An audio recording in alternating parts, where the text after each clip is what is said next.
Start कर दो। Live कर देना संजय। हो गया। Good morning, everybody. On the behalf of DARE, I welcome you all.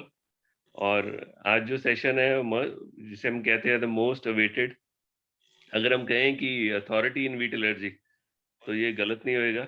हमारे नीलम मैम तो they are having thousands of cases of wheat allergy totally cured with reports, जिसे हम कहते हैं कि and beautiful result in wheat allergy। तो आज नया साल पहला दिन है। आज मैं आप सबको विश करता हूँ हैप्पी न्यू ईयर और from the behalf of team of Dare. और एक बहुत बढ़िया स्टार्ट होएगी ये और आप सबके लिए एक बहुत बढ़िया मोटिवेशन होएगी। तो टाइम ज़्यादा वेस्ट ना करते हुए मैं बुलाता हूँ सबसे पहले प्रोमिला मैम को भी विश करने से आप सबको, देन नीलम मैम आएंगे।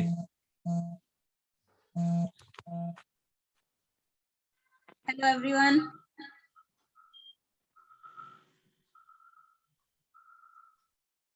Hello everyone. Hello, happy new year on the behalf of Dare. ज्यादा टाइम हम नहीं आपका ले रहे, तो welcome Neelam ma'am. Neelam ma'am हमारे डेयर के बहुत अच्छे मेंटर भी हैं और बहुत कुछ हमने सीखा भी है। इनकी रेगुलर क्लासेस चलती रहती हैं और आज वीट एलर्जी पे हम डिस्कस करने जा रहे हैं इनसे। Welcome ma'am. Thank you doctor Promila. First of all happy new year to everyone. आज का ये नया साल जो स्टार्ट हो रहा है, भगवान करे कि बहुत बहुत अच्छा हो सबके लिए और सबके लिए खुशियां लेके आए, क्योंकि पिछले 2 सालों में हमने बहुत कुछ देखा है।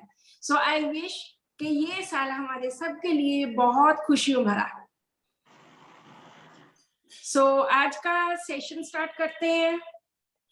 सबसे पहले तो प्रोमिला को थैंक यू, क्योंकि उन्होंने फर्स्ट डेट को ही एक ऐसा प्लेटफॉर्म दोबारा से क्रिएट कर दिए कि हम एक बार फिर से जुड़ गए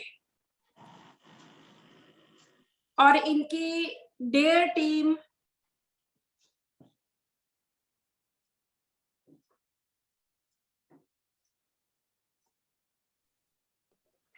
मैम आवाज नहीं आ रहा, आप म्यूट हो।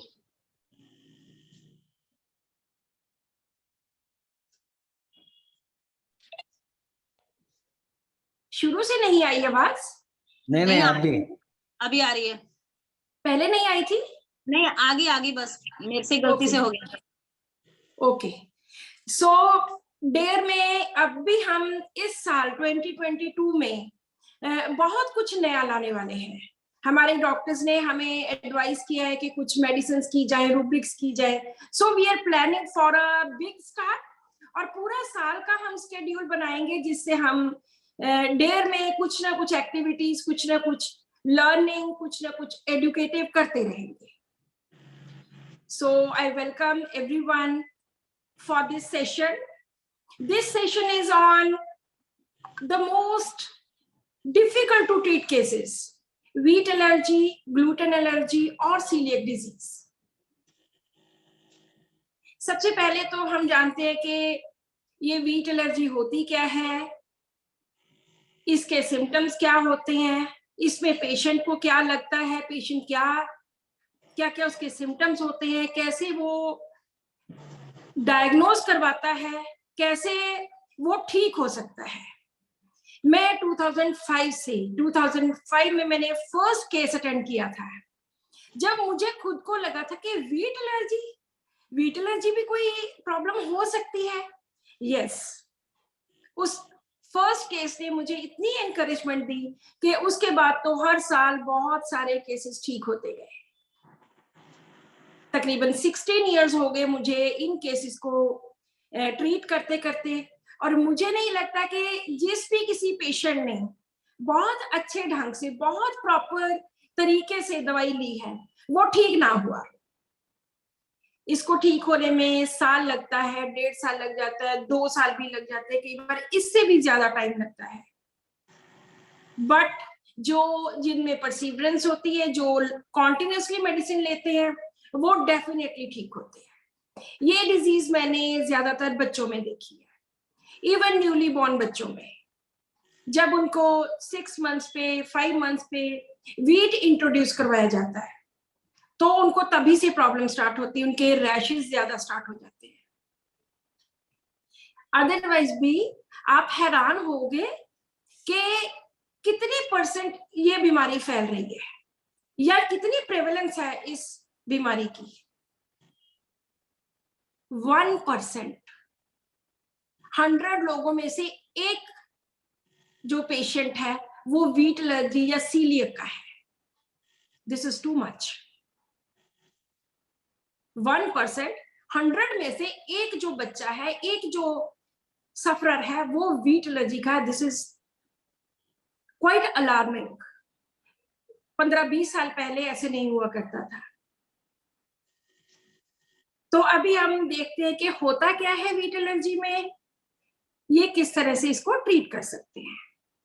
सबसे पहले हम जानते हैं कि यहाँ पे 3-4 टर्म्स जो हैं वो बार बार उनका हम इस्तेमाल करते हैं। One is wheat allergy, one is gluten allergy and third one is coeliac disease. ये तीनों टर्म्स बेसिकली कनेक्टेड है। अब वीट एलर्जी वाला पेशेंट, हम किस पेशेंट को वीट एलर्जी वाला पेशेंट कहेंगे? वीट एलर्जी होती क्या है? बेसिकली हमारी बॉडी का इम्यून सिस्टम है। जब भी कोई इम्यून सिस्टम किसी भी तरह से खराब हो जाए, वो डैमेज हो जाए, वो ओवर रिएक्ट करे, उस वक्त हमें कोई ना कोई एलर्जिक प्रॉब्लम होती है। जब भी वीट एलर्जी वाला पेशेंट वीट खाता है, गेहूं खाता है, कणक खाता है, जिसको हम पंजाबी में कणक कहते हैं, हिंदी में गेहूं कहते हैं, जब भी ये लोग गेहूं खाते हैं तो इनका इम्यून सिस्टम एकदम एक्टिवेट हो जाता है। उसको लगता है कि जो भी चीज खाई जा रही है, जो भी ये वीट खाया जा रहा है, this is not good for health. तो इमीडिएटली उसके वो एंटीबॉडीज पैदा करनी शुरू कर देता है। वीट एलर्जी के केसेस में क्या होता है कि this is specific only to wheat, only to गेहूं। सिर्फ गेहूं से लोगों को, पेशेंट्स को एलर्जी होती है। इसके बाद सेकेंड टर्म आती है ग्लूटेन एलर्जी। ये ग्लूटेन एलर्जी क्या है? ग्लूटेन भी एक तरह का प्रोटीन है जो कि बार्ले में, वीट में, राई में, इन सब चीजों में होता है। ओट में ऐसा ग्लूटेन नहीं होता, लेकिन ओट क्योंकि इन्हीं खेतों में, इन्हीं जगह पे बीजा जाता है, इन्हीं के साथ उसको प्रोसेस किया जाता है, तो माना गया है कि ओट्स में भी ग्लूटेन है। ऐसा प्रोटीन नहीं है, लेकिन क्योंकि वो उनके बीच में प्रोसेस होता है तो उनमें भी ग्लूटेन मिलता है। तो ये लोग जो ग्लूटेन एलर्जी से सफर करते हैं वो ना तो वीट खा सकते हैं, ना बार्ले खा सकते हैं, ना राई खा सकते हैं, ना ओट्स खा सकते हैं, जौ नहीं खा सकते। सो ये लोग कुछ भी नहीं खा सकते। वीट एलर्जी वाले अकेला वीट नहीं खा सकते। 20% ऐसे पेशेंट्स होते हैं जो अकेले वीट से एलर्जिक है। बाकी के जितने पेशेंट्स हैं वो सब के सब ग्लूटेन एलर्जी से पीड़ित होते हैं।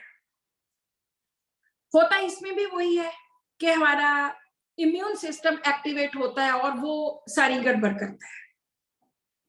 अब बात करते हैं सीलियक डिजीज की। सीलियक डिजीज क्या है? सीलियक डिजीज एक जेनेटिक कंडीशन है, जेनेटिक डिसऑर्डर है, जिसमें जब भी ये एलर्जी वाले सीलियक पेशेंट्स ग्लूटेन की कोई भी चीज खाते हैं तो ऑटो इम्यून रिएक्शन होता है हमारी स्मॉल इंटेस्टाइन में। उस रिएक्शन से वो एंटीबॉडीज प्रोड्यूस करता है, जिससे वो अपनी ही इंटेस्टाइन को खाना शुरू कर देता है। हमारी इंटेस्टाइन, ये स्मॉल इंटेस्टाइन की बीमारी है जिसमें इंटेस्टाइन में छोटे छोटे हेयरी प्रोजेक्शंस होते हैं, हेयर्स होते हैं, उनको विलाई कहते हैं। जितने भी ये लोग होते हैं, इन सब में अगर बायोप्सी की जाती है तो बायोप्सी में इनके विलाई बिल्कुल एट्रोफी हो जाती है, बिल्कुल श्रिंक कर जाते हैं, छोटे हो जाते हैं।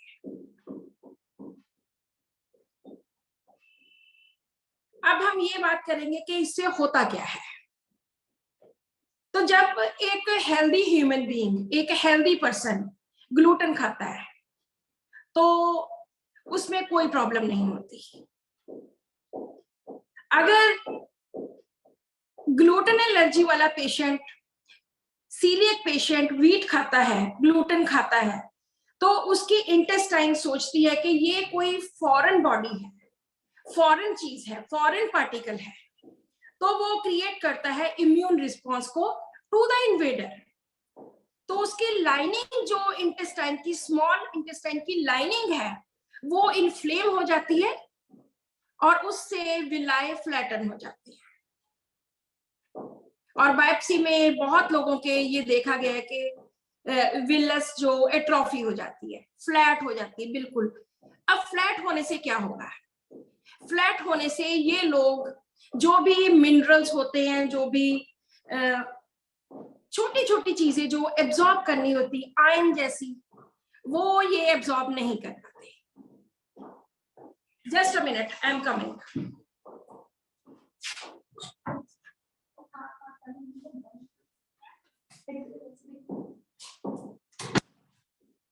हेलो डॉक्टर्स, जब तक मैम आ रही हैं, आप अपने जितने भी क्वेश्चंस माइंड में आ रहे हैं आप प्लीज हमें देते रहें, बाद में हम पिक कर लेंगे इनको।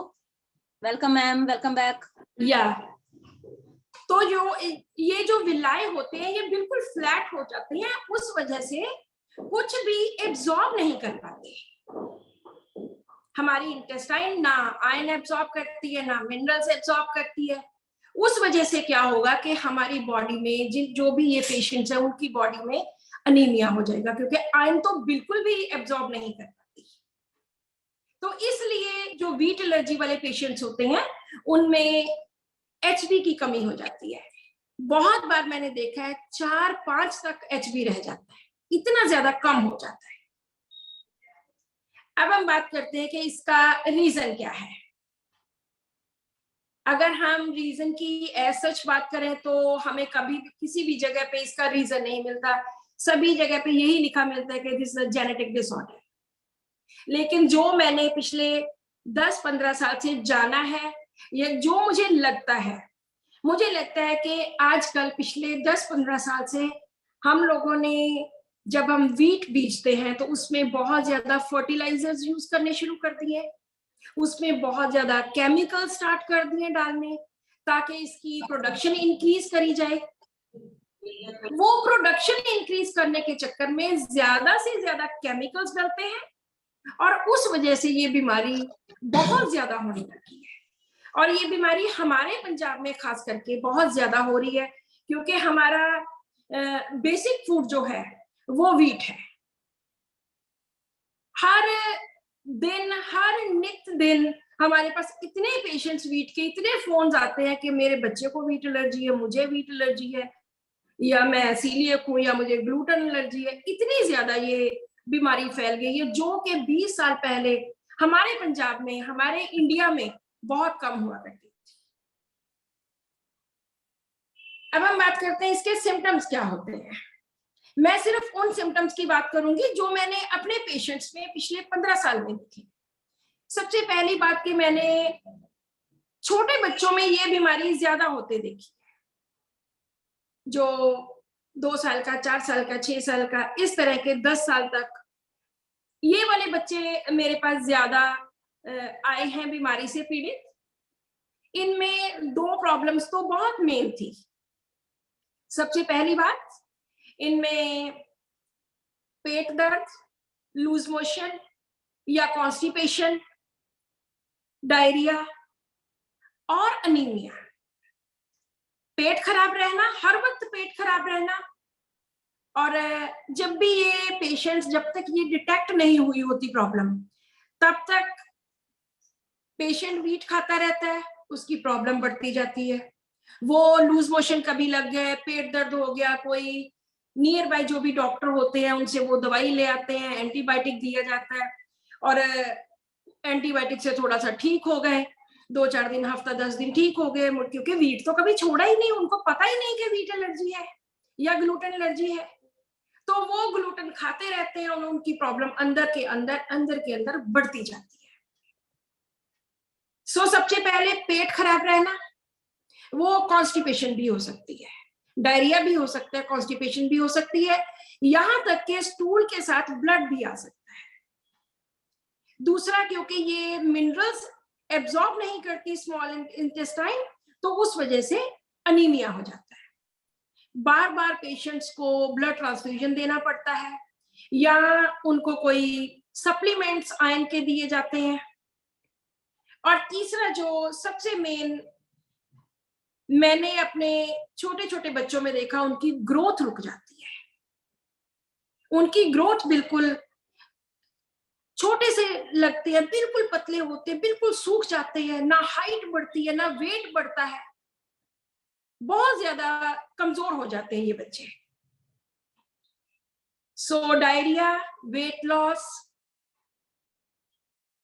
रिटार्डेड ग्रोथ, अनीमिया, टायर्डनेस, क्योंकि ये अनीमिक होते हैं तो ये बहुत ज्यादा टायर्ड फील करते हैं। ब्लोटिंग, कई बच्चों के स्किन इरप्शंस भी मैंने देखी है, स्किन पे रैशेस हो जाते हैं और बहुत ज्यादा इरिटेशन एंड इचिंग होती है। मुंह में अल्सर्स हो जाते हैं, मुंह में छाले हो जाने, ये भी मैंने इन बच्चों में, इन पेशेंट्स में देखा है। वॉमिटिंग आनी या माइग्रेन होना, यहां तक के कुछ बच्चों में मैंने साइकोलॉजिकल इलनेस भी, इश्यूज भी देखे हैं, स्ट्रेस का इश्यू, डिप्रेशन का, या उनकी पढ़ाई में प्रॉब्लम। इस तरह से कई बार इस वीट एलर्जी की वजह से डिप्रेशन काइंड ऑफ सिम्टम्स भी आते हैं। अब हमें पता कैसे चलेगा कि हमें वीट एलर्जी है?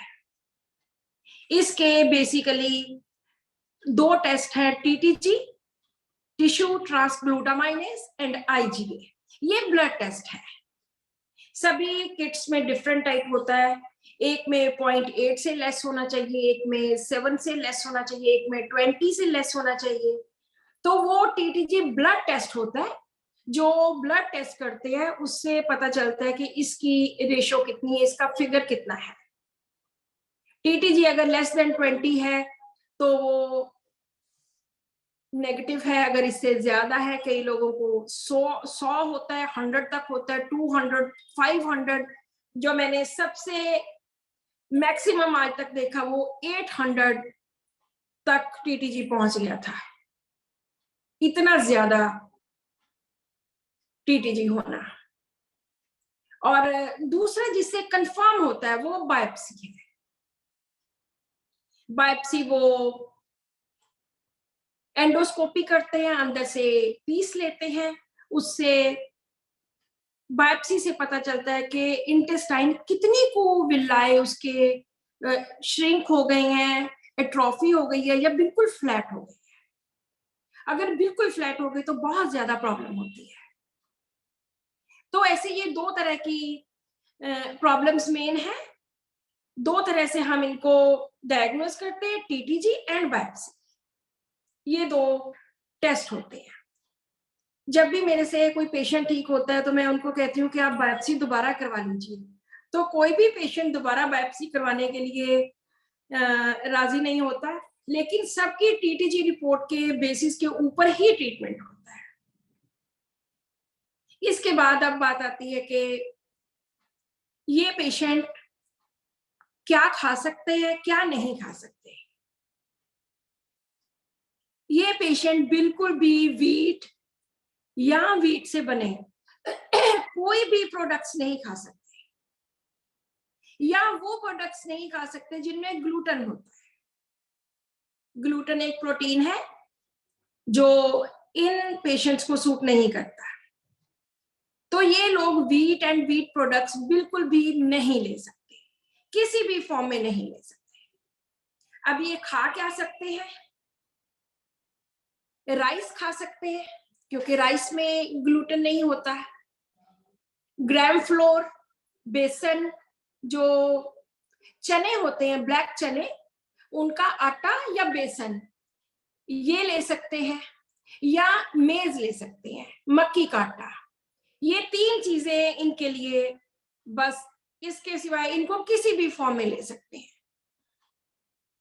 ये मक्की की रोटी खा सकते हैं, ये बेसन का कुछ बना के, कोई बेसन का पूड़ा बना के, या बेसन से कोई भी नई रेसिपी ट्राई कर सकते हैं बेसन से, या राइस।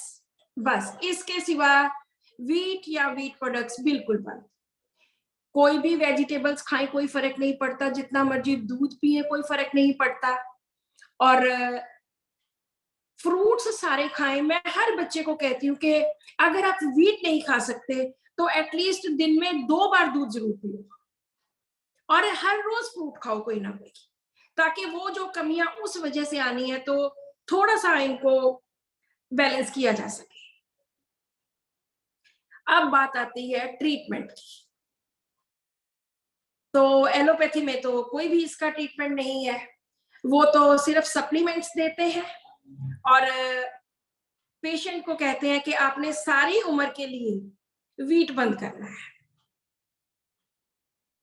तो ये तो पॉसिबल हो नहीं सकता कि सारी उम्र के लिए व्हीट बंद करो।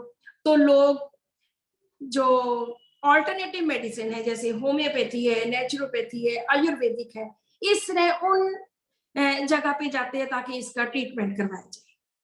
होम्योपैथी में इसका बहुत अच्छा ट्रीटमेंट है और बहुत सारे पेशेंट्स मैंने ठीक किए हैं। सिंपल मेडिसिन से कुछ ऐसा नहीं है कि 8-8, 10-10 मेडिसिन हम देते हैं, बस एक मेडिसिन देते हैं, लेकिन खानी लंबा टाइम पड़ती है।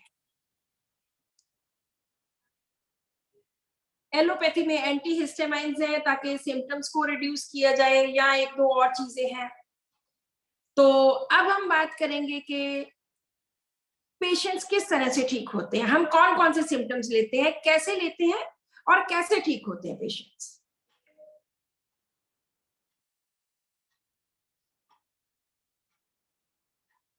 सबसे पहले बात करते हैं एक पेशेंट की। ये सब वो पेशेंट्स हैं जिनको मैंने 5, 7, 8, 10 साल पहले ठीक किया था और आज भी ये मेरे कांटेक्ट में है। बड़े सिंपल तरीके से मैं केसेस लेती हूँ और सिंपल तरीके से ही ये ठीक होते हैं। सबसे पहला केस हम स्टार्ट करते हैं। राधिका एक बच्ची है 7 साल की, जिसका TTG 50 है। इसको हमेशा एक ही प्रॉब्लम हुआ करती थी कि पेट में दर्द है और लूज मोशन है। बॉडी ग्रोथ बिल्कुल बहुत कम, वेट 7 साल के बच्चे का वेट सिर्फ 20 kg और उसकी हाइट सिर्फ 3 फीट, इतनी छोटी सी। और उसको राइट नी में भी प्रॉब्लम थी, दर्द होती थी, और उसको यूरिन की भी प्रॉब्लम थी, बेड वेटिंग की, कि रात को हर रोज वो बेड वेटिंग करती थी। जब हम होम्योपैथी में ट्रीटमेंट करते हैं तो हमारे लिए फिजिकल सिम्टम्स के साथ साथ मेंटल स्टेट या मेंटल सिम्टम्स वो बहुत ज्यादा जरूरी हो जाते हैं। जब उनसे पूछा कि बच्चे का स्वभाव बताइए कैसा है, तो उन्होंने बोला कि कहना कोना तो ये ऐसा ही मानती है। बच्चों के लिए भी बिल्कुल सिंपल सी बातें होती हैं। पढ़ने में तो बहुत इंटेलिजेंट है, लेकिन इसका इंटरेस्ट अब खत्म होता जा रहा है। बहुत बार पेशेंट्स आके ये बातें बोलते हैं कि पहले तो शुरू में तो बहुत इंटेलिजेंट था बच्चा, लेकिन अब इसका इंटरेस्ट स्टडीज में होता जा रहा है। बहुत केयरलेस, बहुत लापरवाह है, बिल्कुल भी इस अपनी बुक्स का ध्यान नहीं रखती, जिधर कोई चीज पड़ी है पड़ी रहे। सारा दिन इसका दिल करता है टीवी देखती रहूं, म्यूजिक, डांसिंग, बस ये सब कुछ करती रहूं, लेकिन पढ़ने को मत कहो। कोई अंधेरे से ज्यादा डर नहीं लगता, कोई इंजेक्शन से डर नहीं लगता, और बात बात पे रोना, थोड़ी सी बात होगी बस रोना, और हम प्यार करते हैं 1 सेकंड में मान जाती है। अगर ये हमसे कोई किसी चीज की जिद करे कि मैंने ये लेनी, और हम बोले कि नहीं लेनी, या बोले कि फिर लेके देंगे, बस फिर तो इसने रूठ जाना है और एक ही बात बोलनी है, मुझे तो आप प्यार ही नहीं करते, you don't love me. When she is refused to give something, कुछ देने से पेरेंट्स मना कर दें, तो बस इसका तो इसकी एक ही बात, you don't love me। कि मुझे तो आप प्यार नहीं करते। बस यही एक पैरा है जिसमें सारा कुछ आ गया। पहले जो सबसे पहला हम रूब्रिक लेते हैं, मैं हर केस को रेपर्टराइज करती हूँ। मैं बार बार ये चीज बोलती हूँ। बहुत बार क्या होता है कि हम केसेस ले रहे होते हैं, 3-4 डॉक्टर्स बैठे होते हैं और एक डॉक्टर बोलता है इसकी वो दवाई है। आई गेट एस्टोनिश के ऐसे कैसे हम दवाई निकाल सकते हैं कि ये दवाई है। ठीक है, आप इंटेलिजेंट हो सकते हो, आपको बहुत नॉलेज हो सकती है, लेकिन जब हम रेपर्टराइज करते हैं तो कई बार वो मेडिसिन भी सामने आ जाती है जिसको हमने सोचा भी नहीं। मोर ओवर हमारी मेमोरी की लिमिटेशंस है, हम सब कुछ अपने दिमाग में समा के नहीं रख सकते। सो मैं हर केस को रेपर्टराइज करती हूँ and I advise all the homeopathic doctors कि हमेशा रूब्रिक्स लेके उनको रेपर्टराइज करो, फिर आप दवाई पे सिलेक्शन हमारी तब प्रॉपर होगी। सो वीट एलर्जी के सभी केसेस में एक रूब्रिक जो सबसे ज्यादा जरूरी है, वीट एग्रीवेट। ये किसी रेपर्टरी में नहीं है, सिर्फ एक मर्फी में है, रॉबिन मर्फी में, उसमें 27 मेडिसिन है। वीट एग्रीवेट के गेहूं खाने से पेशेंट को एग्रीवेशन होती है। दूसरा, उन्होंने बोला कि ये बिल्कुल बहुत लापरवाह है, ना अपनी चीजों की परवाह करती है, ना कुछ, सारा दिन बस इसको ये होता है कि टीवी देखती रहो, बस हंसी चलो और डांस करते रहो, म्यूजिक सुनते रहो, बहुत केयरलेस, किताबों का खिलारा। तो यहाँ पे हम लेते हैं कि ये वो लोग होते हैं जो बहुत लापरवाह होते हैं, frivolous kind of patients. Second rubric is frivolous. किसी भी पढ़ना है तो उसके लिए सीरियस नहीं है, किसी चीज के लिए सीरियस, पहले तो ये बहुत पढ़ती थी लेकिन अब बिल्कुल भी सीरियस नहीं है, किसी भी चीज के लिए नहीं है, ना उनको अपनी किताबें ढंग से रखनी है, ना किताबों की केयर करनी है। थर्ड रूब्रिक उन्होंने बोला कि बात बात पे रोती है, बहुत जल्दी 1 सेकंड में रो पड़ती है। दिस इज वीपिंग इजीली, बहुत जल्दी रो पड़ना, और हमने उसको मनाया और झट से मान जाना, जब प्यार किया 1 सेकंड में मान जाना। This is consolation ameliorate. लेकिन जो इसमें एक और बहुत ज्यादा इंपॉर्टेंट रूब्रिक आया वो था blackmail, says when refused you don't love मी। देखो कितना अच्छा रूब्रिक है। ब्लैकमेल, अपने पेरेंट्स को ब्लैकमेल करती है और कहती है, कब कहती है? जब उसको किसी चीज, कोई चीज दी नहीं जाती, जब उसको रिफ्यूज कर देते हैं, यू डोंट लव मी, कि मुझे तो आप प्यार ही नहीं करते। और इस मेडिसिन में निग्लेक्ट वाला बहुत ज्यादा भारू होता है। इस सब में सिर्फ एक मेडिसिन निकल के सामने आई, दैट वाज, बहुत सारे डॉक्टर्स जान गए होंगे कि कौन सी ये मेडिसिन होगी। Which medicine is this? जो ब्लैकमेल रूब्रिक है, blackmail says when refused, yes, this is pulsatilla. तो जो मैंने एक रूब्रिक लिया है, blackmail says when refuse you don't love me, कि आप मुझे प्यार नहीं करते, इसमें we have 2 medicines, one is pulsatilla and second one is tuberculinum. दोनों की दोनों मेडिसिन टोटली अपार्ट है, एक बिल्कुल इधर है, एक बिल्कुल, एक बहुत ज्यादा माइल्ड है, ट्यूबरकुलाइना बहुत ज्यादा डिस्ट्रक्टिव है। सो इस तरह से हम इजीली मेडिसिन को डिफरेंशिएट कर सकते हैं, क्योंकि ये बहुत ज्यादा इंपॉर्टेंट होता है कि जो भी रिलेटेड मेडिसिन, क्लोज मेडिसिन आती हैं, उनको हमने डिफरेंशिएट करना है। तो इस बच्ची को पल्साटिला 30 की डोज दी। इससे पहले कि मैं बाकी के केसेस में जाऊं, पहले मैं थोड़ा सा पार्ट मैनेजमेंट का आपको बताना चाहती हूँ कि मैं क्या फॉलो करती हूँ in these cases. Wheat allergy के सभी केसेस में मैं एक स्पेसिफिक मैंने पैटर्न फॉलो किया हुआ है। जो भी मेडिसिन निकलती है, फर्स्ट मंथ उसको उस मेडिसिन की 30 की एक डोज देके बाकी सैक्लैक देते हैं। अगले महीने उसको 200 की एक डोज देके सैक्लेक देते हैं। 3rd मंथ में उसको 1 mg की एक डोज देके सैक्लेक देते हैं। उसके 3 मंथ्स के बाद टेस्ट करवाते हैं। अगर तो टेस्ट उसका नॉर्मल आता है, लेस देन 20 या लेस देन 7, जो भी उसका किट है उसके अकॉर्डिंगली, फिर तो हम सेम मेडिसिन कंटिन्यू करते हैं।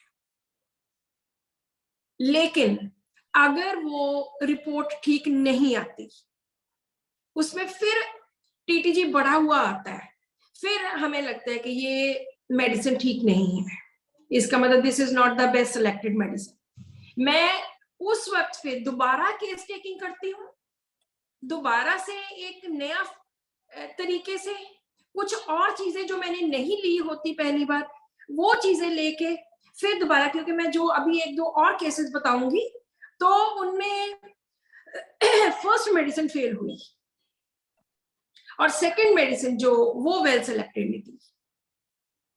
उसके बाद जब फर्स्ट रिपोर्ट किसी की ठीक नहीं आई, हम दोबारा से केस टेकिंग करेंगे, दोबारा से मेडिसिन सिलेक्ट करेंगे। ये नहीं कि हमने फर्स्ट चार्ट बनाया था उसमें फर्स्ट मेडिसिन ये थी, अब दूसरी मेडिसिन देंगे, नो। हम टोटल उसका सारा पैटर्न चेंज कर देंगे।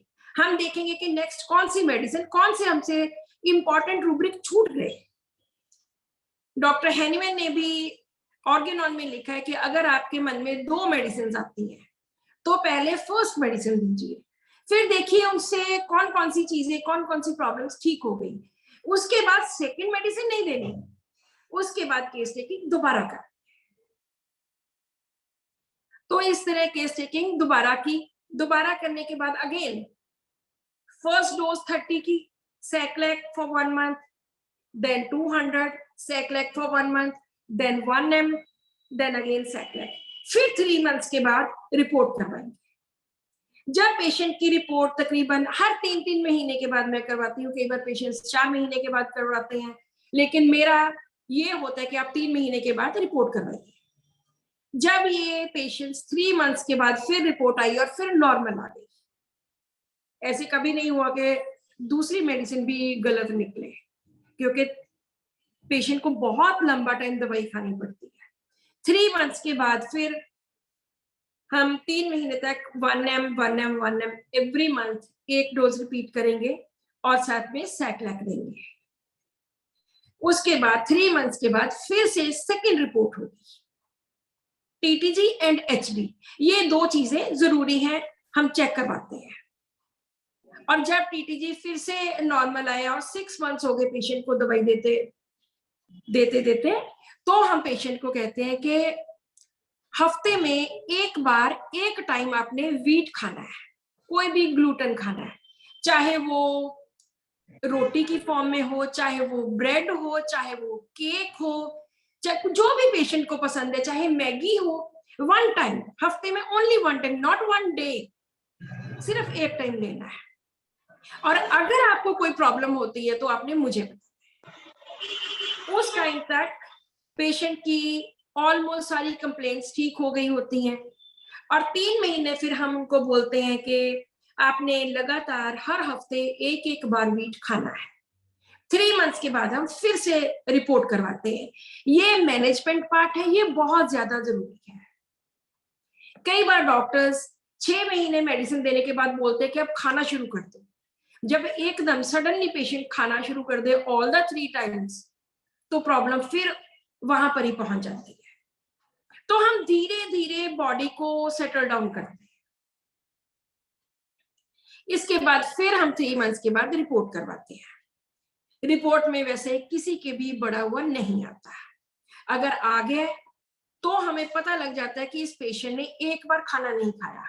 वो क्योंकि बहुत बच्चे शैतान होते हैं, वो जहां से भी कोई भी चीज मिल जाए, बिस्किट, रस, ये सब चीजें खाते रहते हैं।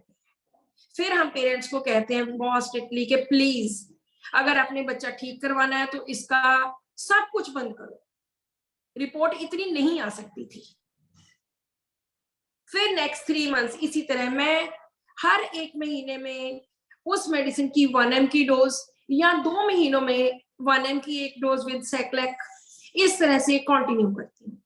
ऐसे जब हम देखते हैं कि एक बार देने से कोई प्रॉब्लम नहीं आई, उसका टीटीजी नॉर्मल है, 2 बार खाना फिर हफ्ते में खिलाना शुरू करते हैं, जैसे एक मंडे को एक थर्सडे को, ताकि बीच में गैप मिल जाए।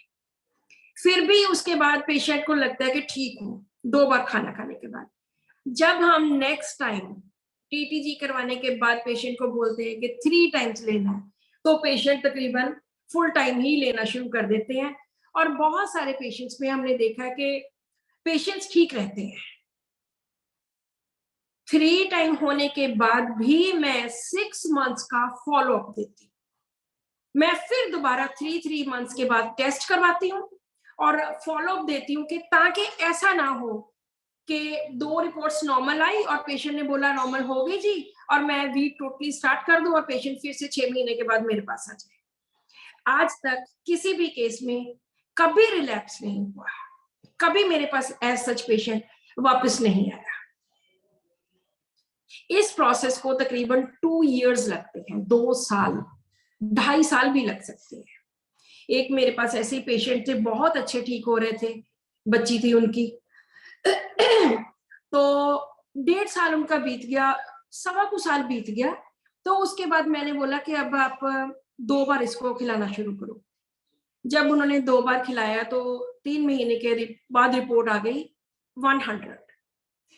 मैंने कहा जी ऐसे कैसे आ सकती है, आपने 2 बार से ज्यादा खिलाया होगा। कहते नहीं जी 2 बार ही खिलाया है। मैंने कहा ये तो पॉसिबल ही नहीं है। उसकी मम्मी ने बच्चे को डरा के कि अगर तूने मुझे सच नहीं बताया कि तूने क्या खाया तो मैं पुलिस को बुला लूंगी। तो जानते हो बच्ची ने क्या बोला? बच्ची कहती मम्मा वो जो मेरी रोटी होती है ना स्कूल में, वो ड्राई हो जाती है, वो मेरी फ्रेंड को बड़ी पसंद आती है।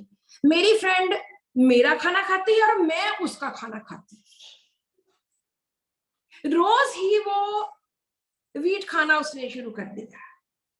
बच्चा पहले तो माना ही नहीं कि नहीं मैं तो खाती नहीं। उसके मदर भी नहीं जी नहीं, हमारा बच्चा तो ऐसे करता ही नहीं है।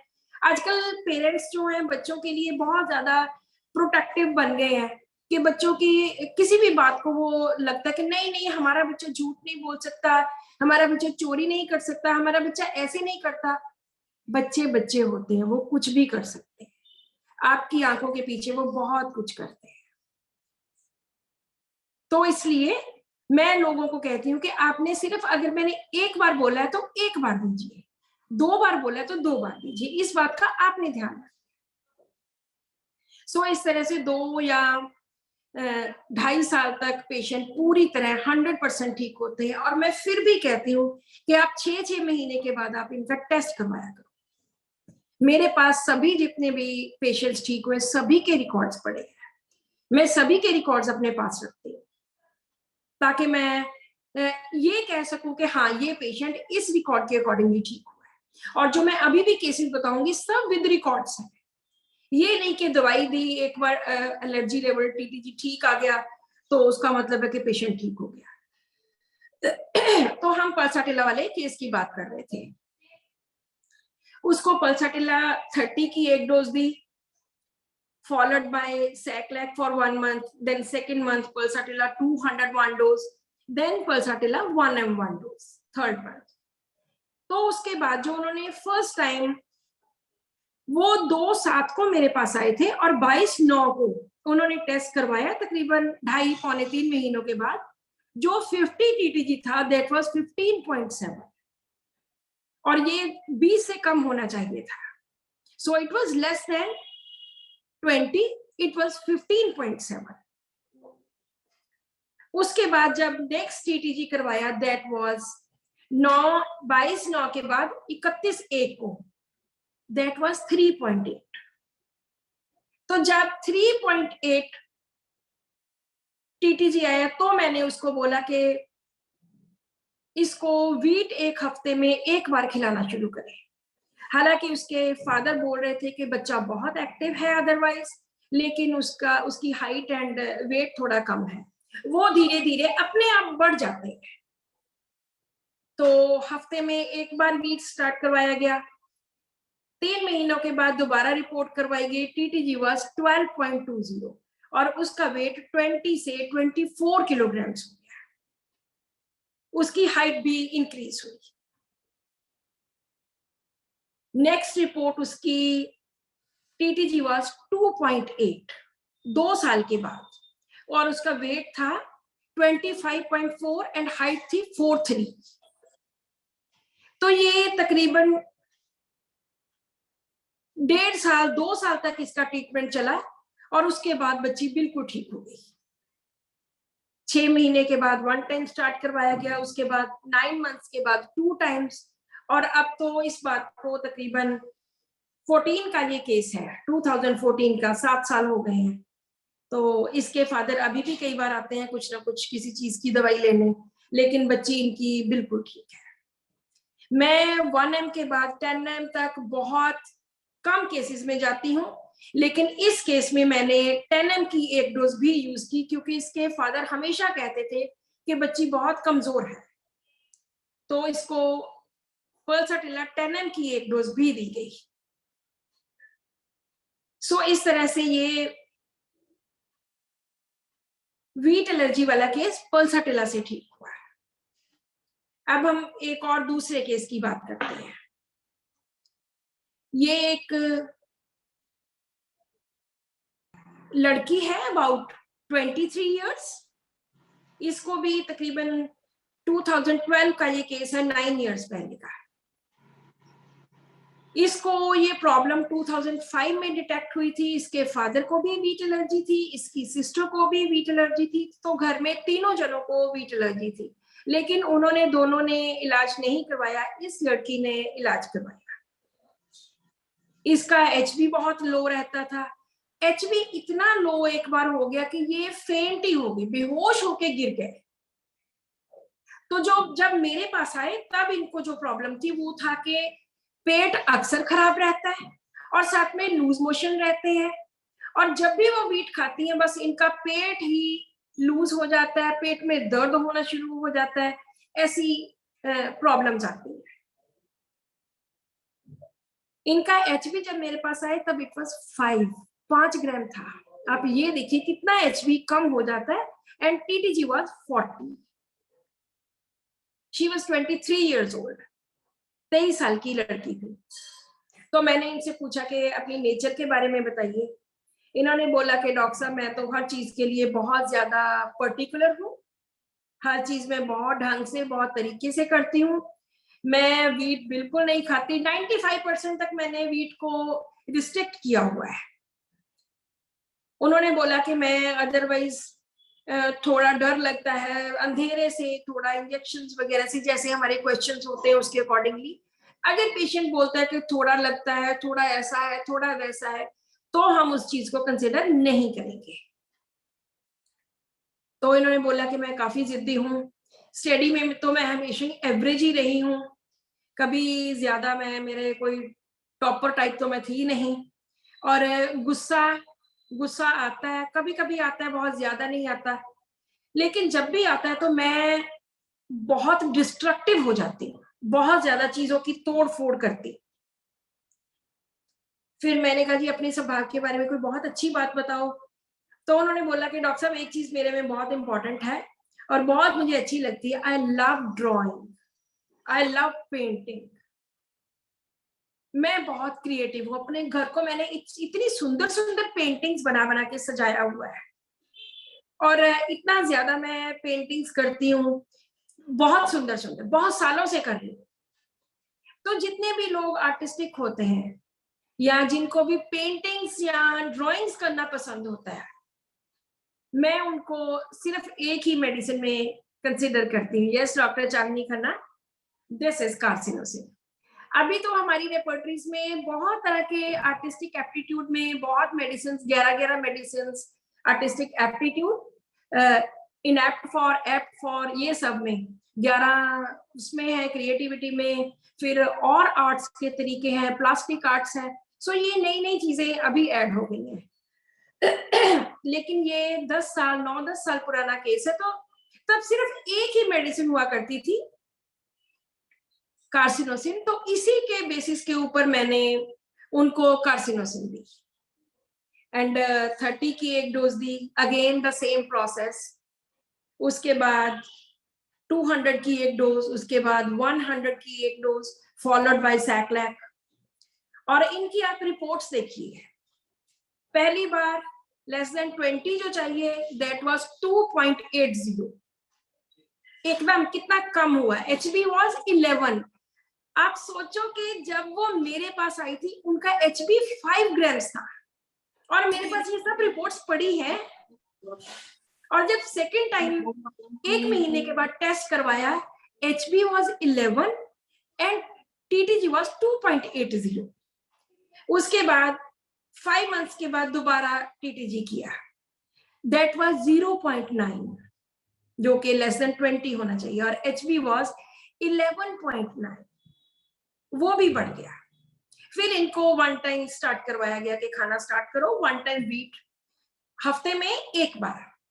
उसके फिर 4-5 महीनों के बाद उन्होंने टेस्ट करवाया, खाना खाते खाते इट वाज 0.8, जो कि लेस देन 20 होना चाहिए, 1 भी नहीं है, 0.8, एंड HB 12.1। उसके बाद फिर 6 महीने, इन्होंने भी 2 साल तक ट्रीटमेंट करवाया, और उसके बाद फिर इनका नेक्स्ट TTG था 0.7 और HB 11.3। फिर 2 टाइम्स खाना स्टार्ट हुआ, इस तरह फिर 3 टाइम्स हुआ। ये इन्होंने 15 तक 3 इयर्स मेरे से ट्रीटमेंट करवाया, उसके बाद इनका ट्रीटमेंट बंद हो गया। अभी ये फिर मेरे पास आ रही हैं, इनकी शादी हुई, इनकी बेटी हुई, शादी के टाइम भी इन्होंने TTG करवाया, सारे टेस्ट हुए, इनका बिल्कुल TTG नील आया, बिल्कुल भी नहीं आया। अब इनके बेटी हुई, उन्होंने फिर से अपना टेस्ट करवाया, बेटी का टेस्ट करवाया, किसी को भी वीट एलर्जी या TTG हाई नहीं है। कितने साल हो गए, 15 से इन्होंने मेडिसिन बंद की हुई है, 6 साल हो गए कंप्लीट, और 6 साल से ये बिल्कुल ठीक है। इनकी भी कार्सिनोसिन 1M की जो मेडिसिन रिपीट की गई, तकरीबन 6-7 टाइम्स 2-2 महीने के बाद एक बार रिपीट की गई, और बाकी सारा सैक्लैक चलता रहा। So this is a beauty. जब ये लोग हमारे पास दोबारा आते हैं कि डॉक्टर साहब मैं तो बिल्कुल ठीक हूँ, इतने साल हो गए, देन आप सोच नहीं सकते कि हमें कितनी हैप्पीनेस मिलती होगी। अब हम अगला केस करते हैं। किसी को Hello? अभी तक कोई डाउट्स, कोई क्वेश्चंस, कोई कुछ पूछना चाहते हो? यस प्रोमिना। एक्सक्यूज मी मैम, 10:23 हो गए हैं, तो क्वेरीज भी आई हुई हैं, मेरे ख्याल से क्वेरीज पिक कर लेनी चाहिए हमको। ठीक है, हम क्वेरीज कर लेते। एक केस बता दूं थोड़ा सा। मैडम रूब्रिक क्या लिया था कार्सिनोसिन में? Rubric please, rubric. हाँ जी, रूब्रिक्स बता देती हूँ। वैसे जब कार्सिनोसिन की बात होती है, जहां पे भी ड्राइंग, पेंटिंग, क्रिएटिविटी आती है, वहां मैं कोई रूब्रिक्स नहीं लेती। अदरवाइज पेशेंट बहुत फास्टिडियस है, कार्सिनोसिन बहुत फास्टिडियस होता है। दूसरी बात इन्होंने बोली थी कि वैसे तो मुझे गुस्सा नहीं आता, लेकिन जब आता है तो बहुत ज्यादा गुस्सा आता है। कार्सिनोसिन का गुस्सा ऐसा ही होता है, बहुत डिस्ट्रक्टिव होता है जब उसको गुस्सा आता है। अदरवाइज हमेशा माइल्ड या डोमिनेशन के नीचे पड़ा रहेगा, लेकिन जब एक बार गुस्सा आ गया फिर तो अनकंट्रोलेबल होता है इसका। सो इसलिए मैंने इसमें कोई ऐसे रूब्रिक्स नहीं लिए। आप कभी भी जिसमें ड्राइंग, जिसमें क्रिएटिविटी, जिसमें पेंटिंग्स हो, आप कभी भी कार्सिनोसिन से फेल नहीं हो सकते। ये आजमाई हुई बात है। बहुत बार मैं कार्सिनोसिन के केसेस डिफरेंट ग्रुप्स में, डिफरेंट वेबिनार्स में बताती रहती हूँ। मैम व्हेन टू कंसीडर बेसिलिनम, बेसिलिनम का तो ऐसा अगर रूब्रिक्स होंगे तो बेसिलिनम आएगी। मैंने एक बात बोली है कि हमने हमेशा rubrics appropriate, correct rubrics pick करने हैं, उसके अकॉर्डिंगली मेडिसिन सेलेक्ट करनी है। हमने कोई थ्योरीज नहीं बनानी कि ये पेशेंट ऐसा होता है। यस, आर्टिस्टिक आर्ट एबिलिटी, इसमें अभी 11 मेडिसिन हैं। जब का ये केस है 10 साल पहले का, तब इसमें एक ही मेडिसिन हुआ करती थी कार्सिनोसिन, और हमने बहुत केसेस में कार्सिनोसिन यूज की। तो अगर बेसिलिनम निकलेगी तो हम बेसिलिनम भी देंगे। हम ऐसे नहीं सोच सकते हाँ जी, मुझे और क्वेश्चंस, मुझे समझ नहीं आ रहे कि क्वेश्चंस कहाँ पे। मैं आपको अच्छा। बता रही हूँ, मैं आपको दे रही हूँ। इसमें क्वेश्चंस आए हैं।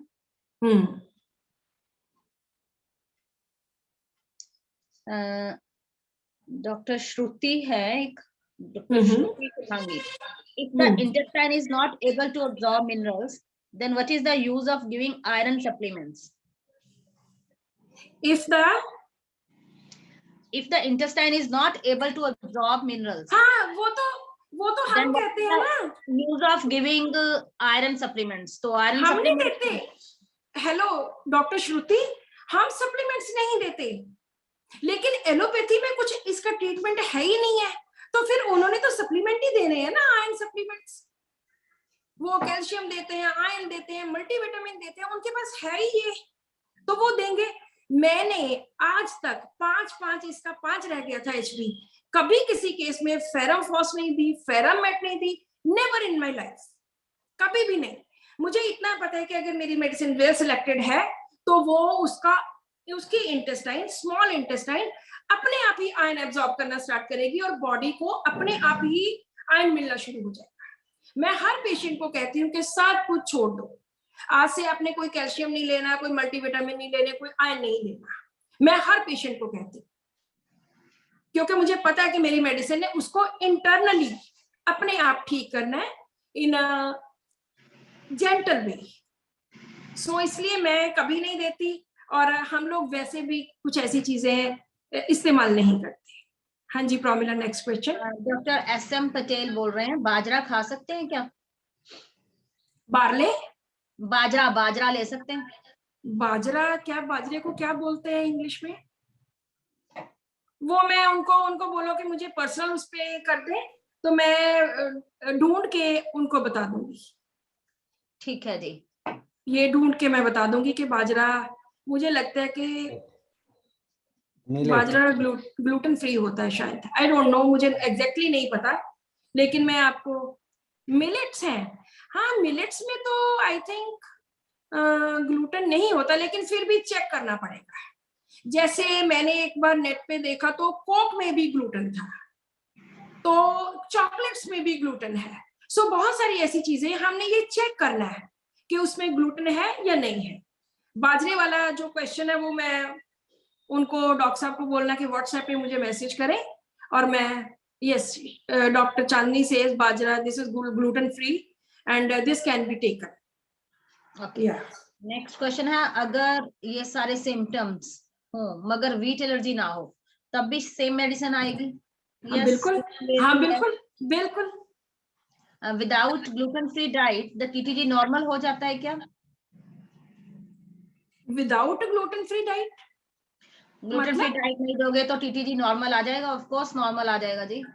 नहीं, अगर शुरू में प्रॉब्लम है, ग्लूटेन छोड़ोगे तभी TTG नॉर्मल आएगा।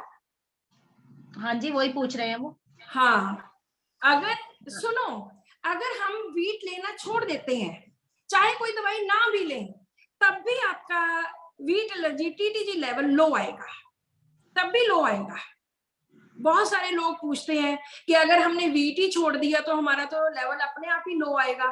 फिर मैं कहती हूँ कि जब हमने खाना स्टार्ट करवाना है, जब हमने आपको वीट स्टार्ट करवाना है, आपकी इंटेस्टाइन जिसके विलाय बिल्कुल फ्लैट हो चुके हैं, जिसकी एट्रोफी हो चुकी है, उसको ग्रो होने में 6 महीने लगते हैं, 6 मंथ्स लगते हैं। वही 6 मंथ्स का पीरियड है जिसमें विलाय प्रॉपर ग्रो होंगे और हम दोबारा से वीट खाने के लिए अपनी इंटेस्टाइन को प्रिपेयर करते हैं। चाहे उसका वीट छोड़ने से TTG लेवल नील आएगा, ठीक है, बिल्कुल ठीक है, आता है, लेकिन जब हम स्टार्ट करेंगे 6 महीने के बाद, फिर नील नहीं आएगा अगर उसने इलाज नहीं करवाया। जब भी ये लोग खाएंगे तब इनका लेवल हाई होगा। ओके, डॉक्टर रिदिमा और डॉक्टर ऐश्वर्या, सेम क्वेश्चन है, विच रेपर्टरी यू फॉलो मोस्टली? मैं तो कंप्लीट, कंबाइन एंड मर्फी, ये सब रेपर्टरीज यूज करती हूँ। कई सिम्टम्स मुझे पता है कि कौन कौन से कॉमन सिम्टम्स किस रेपर्टरी में है, कई सिम्टम्स ऐसे हैं जो दूसरी रेपर्टरीज में है ही नहीं। जैसे वीट एलर्जी वाला मैंने स्पेसिफिकली इसीलिए बताया कि ये सिर्फ एक रेपर्टरी में है, रॉबिन मर्फी में, जिसमें 27 मेडिसिन है। तो ऐसे मैं सभी रेपर्टरीज यूज करती हूँ। कारा सॉफ्टवेयर है, वो बहुत पुराना है, वो भी यूज करती हूँ। रडार है, वो यूज करती हूँ। So complete, combine, synthesis, Murphy, ये रेपर्टरीज में कॉमनली यूज करती हूँ। बहुत सारे डॉक्टर्स के मैसेजेस आ रहे हैं बाजरा को लेकर कि gluten free and it has high protein used in Rajasthan mostly. तो हमारे खाते नहीं है ना, इसलिए कभी पूछा भी नहीं, कभी किसी ने कभी ध्यान भी नहीं दिया इस बात पे। एक डॉक्टर चांदनी खन्ना का है, ma'am I have a doubt, आपकी book homoeopathy and mind, you say to use potency in reverse strength, that is 36:3। वो डिसेंडिंग पोटेंसी हम यूज करते हैं, लेकिन मैं वीट एलर्जी के किसी भी केस में डिसेंडिंग पोटेंसी यूज नहीं करती। वो 30 से डॉक्टर हैनीमैन ने ही क्रॉनिक डिजीजेस में लिखा हुआ है, जो हम बार बार अपने ग्रुप्स में भेजते रहते हैं, जो उसकी जो पैराग्राफ है। 30 के बाद हम 6 यूज करते हैं डिसेंडिंग पोटेंसी में, उसके बाद फिर से 200, फिर 1 है। वो उन्हीं के अकॉर्डिंगली है, हमारा कुछ इसमें नहीं है। लेकिन वीट एलर्जी के केसेस में मैं ऐसे नहीं यूज करती, क्योंकि मैंने इसका एक सेट फॉर्मेट बनाया हुआ है, सेट एक तरीका बनाया हुआ है कि मैंने ऐसे ही, और मैं हमेशा यही तरीका आपको सबको बताती। ओके, और फेसबुक पर कुछ हैं क्वेश्चंस आई थिंक? हाँ जी बोलिए। नहीं है, ये टॉपिक के रिगार्डिंग नहीं आया, तो वनीत सिंह हम आपका क्वेश्चंस, आपका सवाल नहीं लेंगे out of the syllabus. Okay, तो डॉक्टर अभी क्वेश्चंस सारे हो गए हैं, तो एक केस बताऊं अगर टाइम है, या 10:32 शैल बी क्लोज? 10:32 हो गए हैं। चलो ठीक है, फिर तो टाइम हो गया है। डॉक्टर्स कोई और सवाल हो आपका प्लीज रिगार्डिंग टॉपिक, तो प्लीज कम अप। अस्सलाम वालेकुम डॉक्टर जी। हमारे पाकिस्तान में एक डॉक्टर साहब थे, उनकी बेटी को था वीट एलर्जी, तो उन्होंने मुझे बताया, तो मैंने मैडम नीलम से बात की, फिर केस दिया, तो वो बच्ची काफी बेटर हो गई है। उसका केस अभी चल रहा है, प्रोसेस में, अंडर प्रोसेस है, लेकिन बहुत उसका वेट इंक्रीज हो गया है, और वो खाना पीना उसका काफी बेहतर, और बहुत अच्छी उसकी एचपी भी रेज हुई है, काफी एक्टिव हो गई है माशाल्लाह वो बच्ची ने। जी मैडम आपको तो पता ही है, वो डॉक्टर कामरान हाँ जी, साहब हाँ है, जी, हाँ जी, डॉक्टर कामरान की बेटी है। उसकी काफी अदरवाइज बहुत उसकी ग्रोथ में, हर चीज में इम्प्रूवमेंट हुई है, नेचर में इम्प्रूवमेंट हुई है, बहुत सब चीजों में इम्प्रूव। अभी 3-4 महीने हुए हैं उनको स्टार्ट किए हुए, तो शी इज मच बेटर। बिल्कुल ऐसे जी, थैंक यू मैम। ये आपकी एक स्पेशलिस्ट ही है जो है ना, वीट एलर्जी की। जी, thank you. Thank you. Good morning ma'am. Good morning जी। मैम एक चीज पूछनी थी मुझे, जैसे एक पेशेंट 3 मंथ्स की मेडिसिन ली, 3 मंथ्स के बाद टीटीजी उसका 0 पॉइंट समथिंग या 2 के अराउंड आ गया, तो भी हम नेक्स्ट जो 3 मंथ्स हैं उसमें 1 1 डोज 1 मंथ मतलब मंथली रिपीट करेंगे, या मतलब जो हमने लास्ट डोज दिया उसके बाद वेट करेंगे थोड़ा सा? नहीं, मैं डॉक्टर जैन शॉर्टन को फॉलो करती हूँ, वो हर महीने 1 की 1 डोज देते हैं। जो हमारे दूसरे डॉक्टर्स हैं, जैसे डॉक्टर एएस मान है, वो 30 दे के 3 महीने वेट करते रहते हैं, फिर दोबारा स्टार्ट करते हैं, पेशेंट को फिर से दोबारा प्रॉब्लम हो जाती है। मुझे लगता है कि हर महीने जब मैं रिपीट करती हूँ, तो उससे एक तो 6 महीने का जो टाइम होता है, उससे इंटेस्टाइन में विलाय प्रॉपर ग्रो कर जाते हैं, और दूसरा जो है कि 1M देने से, बार बार देने से उसकी इम्यूनिटी बूस्ट होती है, मुझे ये लगता है। और जैन शॉर्टन भी ऐसे करते हैं, वो भी हर मंथ 1M की 1 डोज देते हैं, साथ में सैक्लाइन। तो मुझे लगता है कि देनी चाहिए। और अगर आपको लगता है कि पेशेंट बहुत ठीक है, तो आप 1 मंथ का गैप डाल सकते हैं, पर ये नहीं कि 6-6 महीने तक देनी नहीं है। मुझे नहीं लगता कि ऐसे, क्योंकि जिन लोगों ने 6-6 महीने तक नहीं दी, उनके सारे केसेस रिलैप्स होते हैं। सो ये मेरा 15, 16, 17 साल का एक्सपीरियंस है, तो मुझे लगता है कि देनी चाहिए। तो मैम जैसे सेकेंड साइकिल के बाद टीटीजी अगर हमारा 0 पॉइंट समथिंग या 2 के राउंड भी आ जाता है, तो उस केस में पेशेंट बेटर फील कर रहा है, तो हम उसमें मतलब 1 डोज 1M की देकर उसमें 1 मंथ का गैप दे सकते हैं? जी, दे सकते हैं। ठीक है, मतलब जैसे Yeah. अगर रेगुलरली थर्ड साइकिल के बाद भी टीटीजी लो ही रहता है हाँ। वेट शुरू करने के बाद, तो उसमें फिर हम और गैप बढ़ा सकते हैं? बिल्कुल बिल्कुल, डेफिनेटली। मैं किसी केस में मैं हर महीने 1M देती हूँ, किसी में मैं 1 महीने में स्किप भी कर देती हूँ, इस तरह भी होता है। या लेकिन ma'am. ये नहीं कि मैं 6-6 8-8 महीने तक कुछ ना दूं, ऐसा नहीं होता। 2 महीने के बाद दे देती हूँ, वो मुझे लगता है कि देनी पड़ेगी, तभी उसकी इम्यूनिटी बूस्ट होगी, मुझे ऐसा लगता है। और मैंने केसेस इसी तरह से ठीक किए हैं। मैम, आपके जो केसेस हैं उसमें मैक्सिमम आपने कितने टाइम का गैप दिया है 1M की डोज देने के बाद? मतलब पेशेंट बेटर फील हो रहा है इन ड्यू कोर्स, वो बेटर ही है? मैं वैसे तो हर महीने 1 डोज देती हूँ, लेकिन अगर मुझे बेटर तो बेटर ही रहते हैं, हर केस में ही बेटर रहता है, तो मैं 2 महीने के बाद दे देती हूँ, 6-6 महीने का गैप नहीं। जैसे हर महीने में 1 डोज 1M देती हूँ। सपोज करो मुझे लगता है कि ज्यादा पेशेंट काफी ठीक चल रहा है, तो 1 महीने का गैप डाल दो, लेकिन प्लेसिबो साइक्लैक साथ में चलता जाएगा। जी, हाँ जी, ठीक है ma'am, thank you ma'am. Okay, any हाँ, other questions? One doctor question. Sen का है। Ma'am, I'm how to decide 4 in a years old and I have wheat allergy. Should I take medicine according my mental symptoms? हाँ जी जी, आप ले सकते हो। या doctor है? Doctor Tapas Sen, 74 years। हाँ मैम, हेलो। हाँ जी डॉक्टर साहब। हाँ सर, हम कुछ ईयर से है, हमारे वाइफ को भी आपको देखा है, हम डॉक्टर आपके जीएमटी का ग्रुप का मेंबर है सर। हाँ जी मैडम। हाँ जी डॉक्टर। तो हमारा ये बात है कि हमको तो बहुत दिन से हम तो घूमता है इंडिया का ही हुआ, लेकिन एक प्रॉब्लम होता है, वो व्हीट का कोई चीज हम ना खा नहीं सकता, आज नहीं, वो तो हमारा एकदम बचपन से ऐसा होता है, तो इसी तो मुश्किल आपने है। आपने टीटीजी करवाया कभी अपना? नहीं, अभी तक किया नहीं। हाँ, बस वही ना, करवाना चाहिए। पहले टीटीजी चेक करवाइए कि व्हीट एलर्जी है, ग्लूटेन एलर्जी है, क्या है, उसके बाद ही आपको दवाई दे सकते हैं। ओके मैडम, ठीक है, या ठीक है, thank you. Yeah ma'am good morning. Good morning जी। मैम एक डाउट है। बोलो जी। मैम जैसे आप 8 एबिलिटी के लिए कार्सिनोसिन ले लेते हो, अब आप कह रहे हो कि वो नीचे, जैसे हम उसमें इसमें सिंथेसिस में पढ़ रहे कि और डिफरेंशिएशंस बहुत है, उसको कंसिडर करना चाहिए या फिर जो आपका कौन सी चीजें, जैसे फॉर एग्जांपल प्लास्टिक्स की है, जैसे प्लास्टिक्स की है, ये और तो अभी ऐड मैंने प्लास्टिक वाली कोई ना, मुझे कोई पेशेंट ऐसा मिला जो प्लास्टिक एबिलिटी वाला है ना, मैंने ये यूज की। और इसमें चाइना है, सल्फर है, ये भी मेडिसिन अब ऐड हुई है। मुझे कभी भी कोई पेशेंट ऐसा मिला ही नहीं है कि मैं उसको चाइना दूं या सल्फर दूं, मुझे इस चीज का बिल्कुल नहीं है। लेकिन मैं बहुत सालों से कार्सिनोसिन यूज करती आ रही हूँ, और क्योंकि मुझे पता है कि कार्सिनोसिन किस तरह का होता है, उसमें वो फास्टिडियसनेस होनी चाहिए, उसकी वो और भी जो चीजें हैं वो भी होनी चाहिए तब। हाँ, मतलब उसकी वो बाकी वो जो आप जैसे बोलते हो कि कंफर्मेटरीज भी होने चाहिए, सिर्फ 8 बाकी एबिलिटी। हाँ, बाकी भी कुछ कंफर्मेटरी होने चाहिए या। लेकिन अगर कई बार मैंने देखा, अगर नहीं भी है तो भी अकेली 8 एबिलिटी पे कार्सिनोसिन 100% एक्ट करती है।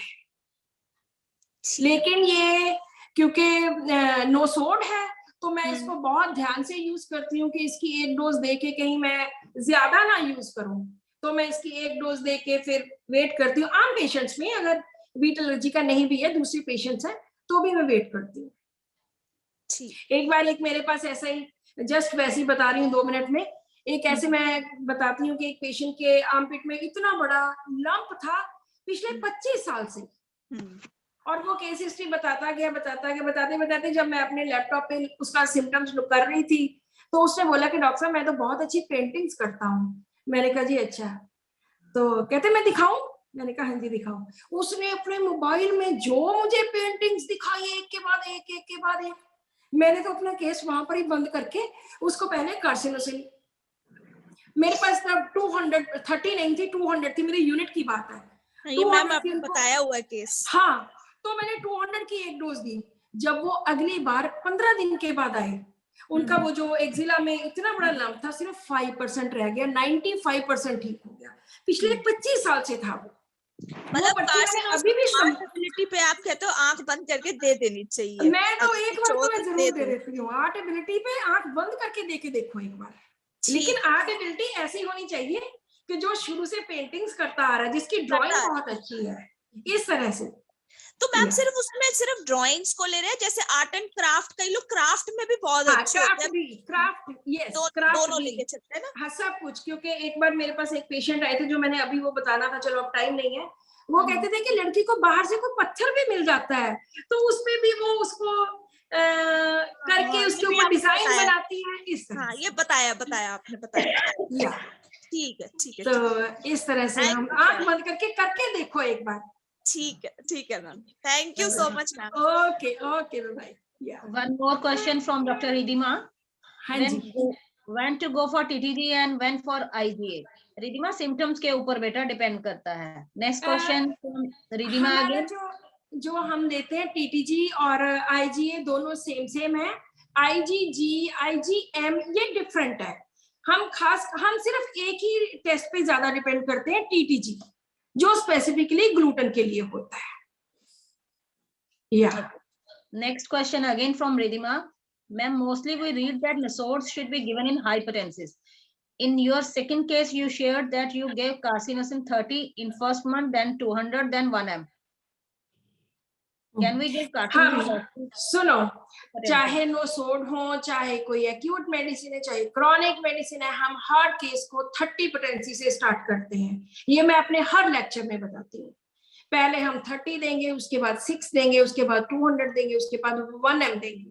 हम कोई भी नोसोड ट्यूबरकुलिनम देते हैं 30, 200, 1 m। हर केस को हम 30 के साथ स्टार्ट करते हैं। हमने वो सब नोशंस, वो जो सब प्रेजुडिसेस हमारे मन में थे, ये शॉर्ट एक्टिंग है, ये लॉन्ग एक्टिंग है, ये इतने दिन के बाद रिपीट करनी है, हमने वो सब कुछ छोड़ दिया है। हमारी एसोसिएशन पिछले 20 साल से इसी पैटर्न को फॉलो करती है कि पहले हम 30 पोटेंसी देते हैं, उसके बाद 200, उसके बाद 1 m, या 30 के बाद 6, फिर 200, फिर 1 m। सो ये एक ऐसे कोई इंटरकरेंट मेडिसिन नहीं, कोई मियाजमेटिक कुछ नहीं कंसिडर करते, क्योंकि हम ऐसे। मैम विटिलिगो में भी 30 से शुरू करना है? हाँ जी, बिल्कुल। इन एवरी केस विटिलिगो में तो बहुत ध्यान रखना पड़ता है, उसमें तो हम जल्दी रिपीट भी नहीं करते, उसमें भी हम ऐसे करते हैं। हर केस में हम we start every case with 30 potency. Okay ma'am. So I think questions are over, doctor Pramila. हाँ जी। So shall we close now? बचपन में आर्टिस्टिक सा अब नहीं हो। अच्छा जी, एक डॉक्टर यासिर है, इज आस्किंग, कोई शख्स बचपन में आर्टिस्टिक था पर नहीं, अब होना चाहिए, अब भी होना चाहिए। क्या होगा उसका? क्योंकि हम प्रेजेंट लेते हैं ना हमेशा, अब भी होना चाहिए। ये नहीं कि मैं तब म्यूजिक बहुत सुनता था, आज मुझे ये प्रॉब्लम है, तो तब का म्यूजिक थोड़ी लेंगे, तब की बात थोड़ी लेंगे, हम आज की बात लेंगे जो हमारा प्रेजेंट है। ये म्यूट पे आ गया। हेलो। हाँ जी, मैं डॉक्टर एस के पांडे बोल रहा हूँ जी। कुमार पांडे। जी बोलिए। मैं ये पूछना चाह रहा हूँ, जैसे मैडम आपने बताया ना कि जैसे हमने पोटेंसी दी तो हम तब तक इंतजार करते हैं जब तक कि एक्शन एग्जॉस्ट नहीं हो जाता। सर कैसे पता चलेगा कि एक्शन एब्जॉर्ब हो गया? नहीं, एग्जॉस्ट। हाँ, एग्जॉस्ट हो गया। कब तक पता चलेगा कि एक्शन एग्जॉस्ट हो गया? नहीं कर, जैसे मरीज मान लो कहता जा रहा है कि फायदा हमें लगातार होता जा रहा है, और जब आपको पता है कि अब थोड़ा सा कुछ कम हो रहा है या ठिठक सा गया, देन आई रिपीट। ओके, तो जब ठीक है। एक तरफ आपकी तरफ से एक बात आई है, और वो मैं उसके बारे में जानना चाह रहा हूँ कि जैसे आपने कहा ना इम्यूनिटी बूस्ट करने के लिए 1 m डोज आप अप्लाई करती हैं, तो क्या मतलब इसके बारे में थोड़ा सा मैं जानना चाह रहा हूँ। सर मैं यही बोलती हूँ कि जो लोग इस चीज की वेट करते हैं कि मैंने 1 m दे दिया, 6 महीने तक वेट करूं, अब देखते रहे कि कब तक वो वीट एलर्जी में जब उसने वीट ही बंद कर दी, उसके कोई सिम्टम्स ही नहीं होते। हाँ, उसके कोई सिम्टम, हमारे पास कोई क्राइटेरिया ही नहीं है। तो डॉक्टर मान हमेशा इसी तरह करते हैं कि जब तक पेशेंट बोल रहा है कि ठीक है, उन्होंने सेकलैक देते रहते हैं, और उन्होंने वीट एलर्जी के बहुत सारे केसेस स्टार्ट किए, लेकिन किसी में भी सक्सेस नहीं मिली। अच्छा, क्यों नहीं मिली? क्योंकि उन्होंने बस एक डोज देके 6 महीने तक कोई दवाई नहीं दी, मुड़ के फिर एक डोज दे दी, फिर 6 महीने तक कोई दवाई नहीं दी। अब हम ये थोड़ी वेट करेंगे पेशेंट के दोबारा से सारे वो सिम्टम्स आए, फिर दोबारा से उसकी एग्रीवेशन हो, फिर दोबारा से उसका पेट खराब हो, उसको लूज मोशन लगे, हम इस बात की वेट नहीं करेंगे।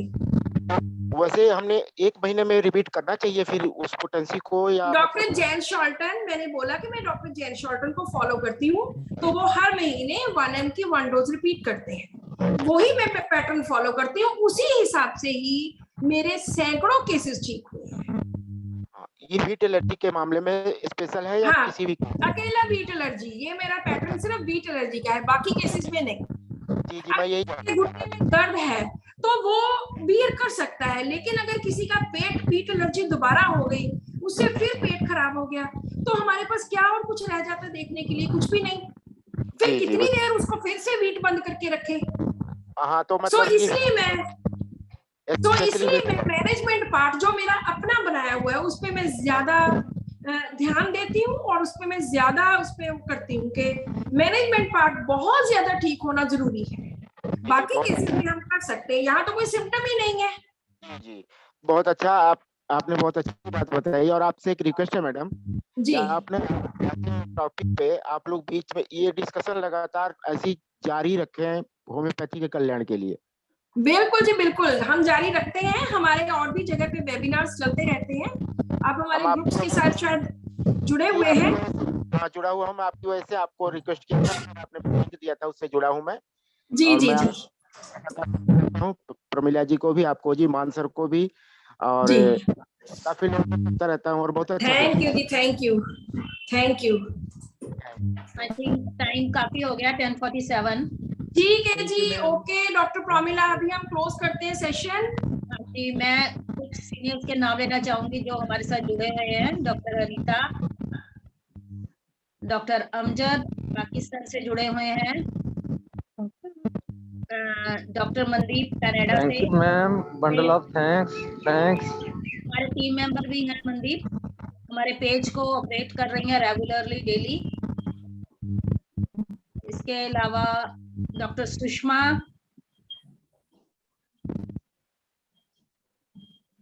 डॉक्टर तपस, काफी डॉक्टर्स हैं हमारे साथ, डॉक्टर विनोद सांगवान,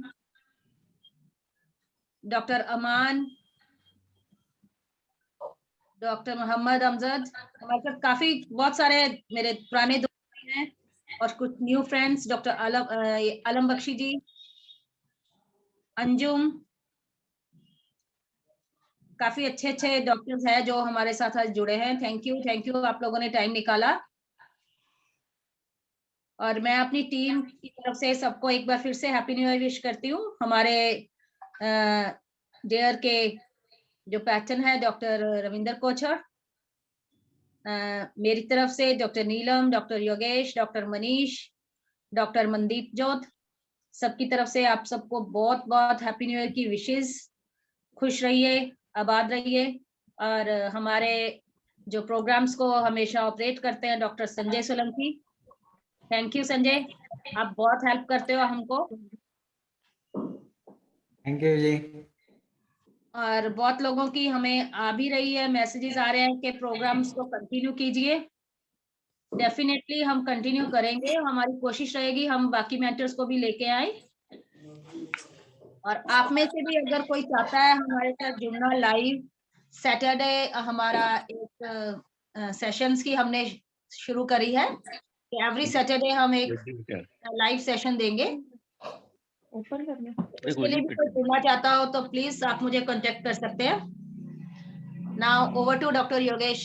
योगेश, आप हो यहाँ पे? हाँ जी, यहीं पर हूँ मैं तो। अच्छा जी, थैंक यू। हमेशा की तरह ब्यूटीफुल सेशन मैम। और मेरी मैम भी साथ सुन रही थी। Oh wow, thank you. सुन तो रही है, वो साथ में कह रही थी जो पहली लेडीज क्या बात करेंगे ना, मैम कितने सुंदर है। अरे वाह, नीतू भी सुंदर है भाई। हाँ जी, मैं क्या तो हजे लाइव नहीं देखा है तो होर लाल दिखते हैं। Ma'am beautiful session ma'am, really. और ये जो छोटी छोटी टिप्स होती हैं, जैसे अभी आप बता रहे थे पोटेंसी का, ये प्रैक्टिकल होती है मैम। और ये जो न्यू कमर्स होते हैं उनको कितना हेल्प करेगी और ये करती है मैं बता नहीं सकता मैम। Yeah. और many times कितने फिजिशियन शेयर ही नहीं करते हैं और जी। ऐसे ही चले जाती है। सो नाइस कि आप शेयर करते हैं, बताते हैं हम सबको। हम इसको यूज करेंगे और आपको फीडबैक भी देंगे मैम सब। Yeah, thank you. Thank you. No, ma'am, thank you. Thanks everybody. Thank you ma'am, बहुत नाइस सेशन था आज का भी। Okay then, thank you everyone. Bye bye. Thank you. Bye bye. Happy New Year.